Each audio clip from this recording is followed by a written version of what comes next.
Olá, seja muito bem-vindo ao nosso vídeo de hoje. E hoje eu quero falar com vocês sobre o imposto da morte. Sim, estou um pouco desaparecido aqui do YouTube. Nós não conseguimos gravar vídeos por um longo tempo, mas agora estamos voltando com força total. Tem um caminhão passando aqui fazendo um barulhão. Eu quero te pedir desde já, para você curtir esse vídeo, comentar se tiver qualquer dúvida, feedback, sugestão, compartilhar com quem você acha que precisa dessa informação. Se você tiver um cafezinho perto, vamos tomar um cafezinho junto aqui.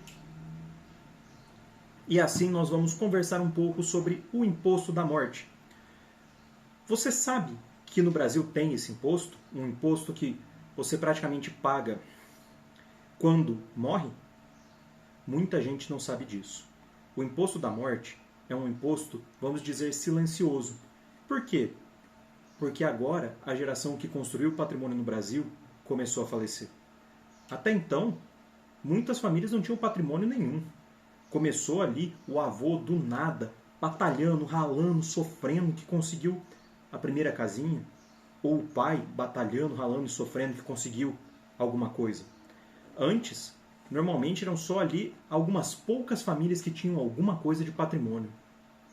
Hoje, nós conseguimos ver uma evolução onde os pais conquistaram patrimônio. E é por isso que os pais não sabem do imposto da morte.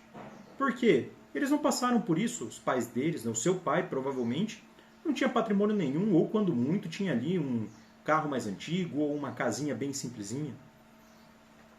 O que acontece quando você morre? Você tem que abrir um processo de inventário. Na verdade você não, seu filho. E esse processo de inventário tem alguns custos envolvidos. Hoje a gente vai falar especificamente do imposto da morte.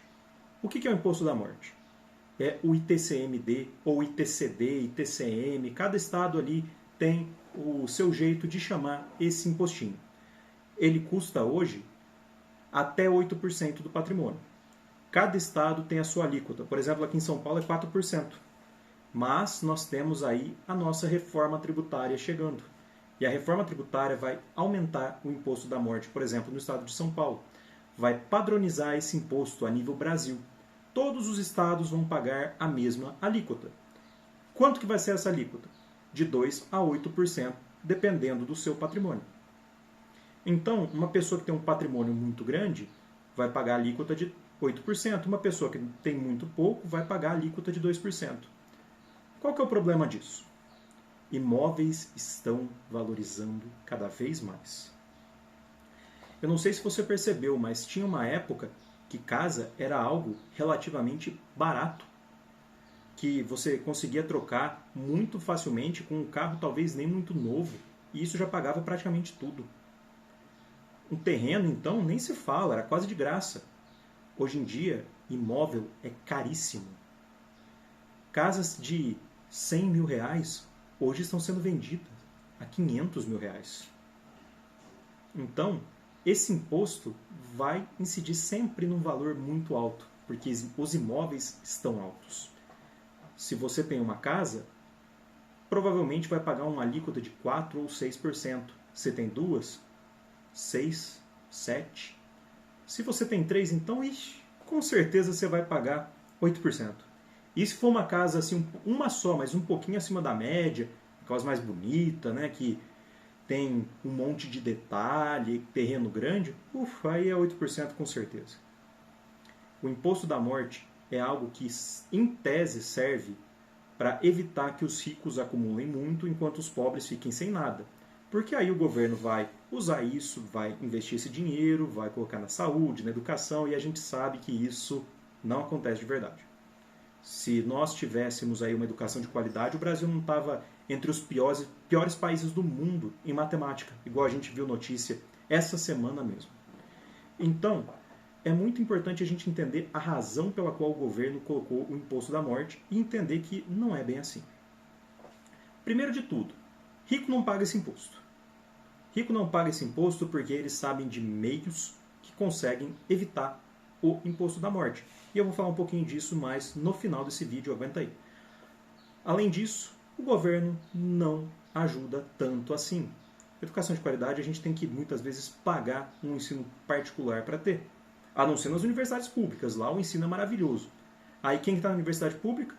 Quem tem dinheiro para pagar um ensino particular de qualidade, para conseguir passar no vestibular, dificílimo.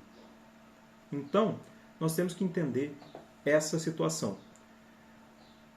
Por outro lado, nós temos ali também outros custos do inventário e o que acaba acontecendo? Quem não se prepara para tudo isso, igual os ricos fazem, acaba vendo a família cair de classe social. Por quê? Vamos falar que você tem 2 filhos e você comprou uma casa para cada, para não ter briga, não ter discussão, não ter problema.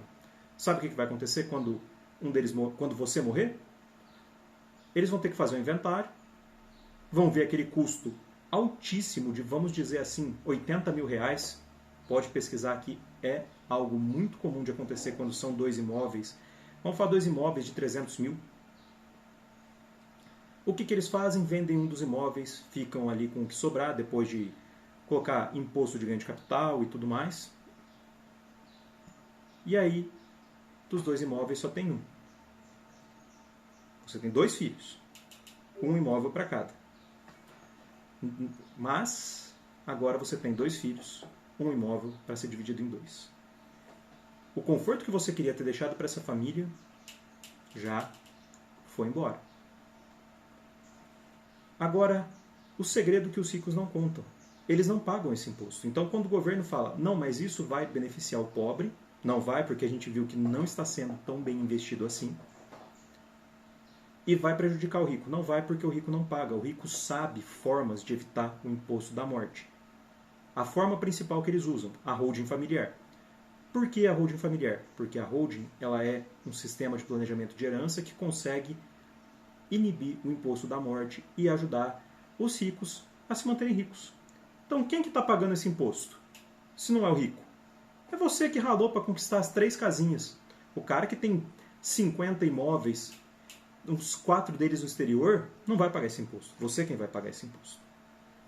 Então, se proteger do imposto da morte é fundamental para a gente ter um patrimônio aí que se mantenha por gerações.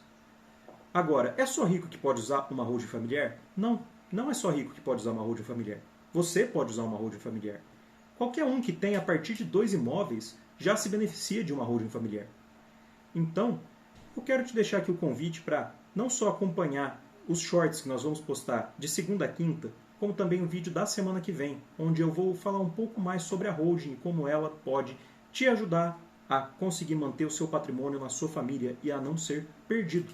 Te vejo na semana que vem. Tenha um ótimo dia. Lembra de beber aí o cafezinho para a gente sempre continuar a nossa tradição aqui de beber um café e conversar um pouco sobre direito.